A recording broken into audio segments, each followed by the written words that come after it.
सार्वजनिक स्थळी महिलांसमोर अश्लील कृत्य केल्याबद्दल अटक करण्यात आलेला नामांकित हॉटेलचा असिस्टंट मॅनेजर शांतकुमार यानं याआधी मिहान परिसरात देखील असंच कृत्य केल्याचं समोर आलं आहे।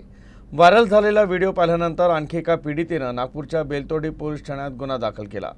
तर आरोपी तरुणाची मानसिक विकृती पाहता त्याच्या विरोधात आणखी काही तक्रारी समोर येण्याची शक्यता आहे।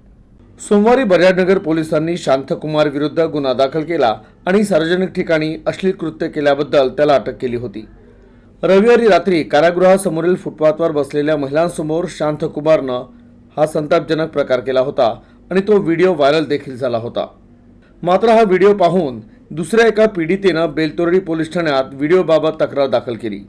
सोनेगाव येथील रहिवासी असलेली पीडित महिला दररोज मेट्रोनं मिहानमधील तिच्या कंपनीत जाते।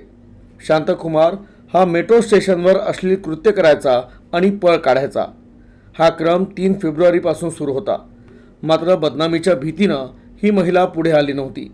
सोमवारी व्हिडिओ व्हायरल झाल्यानंतर तिनं बेलतोडी पोलीस ठाणं गाठलं आणि गुन्हा दाखल केला। दरम्यान बजाजनगर पोलिसांनी शांतकुमारला न्यायालयात हजर केलं। न्यायालयानं त्याला 14 दिवसांची न्यायालयीन कोठडी सुनावली। आता बेलतोडी पोलीस न्यायालयाकडून प्रोडक्शन वॉरंट मिळवून शांतकुमारला अटक करणार आहे।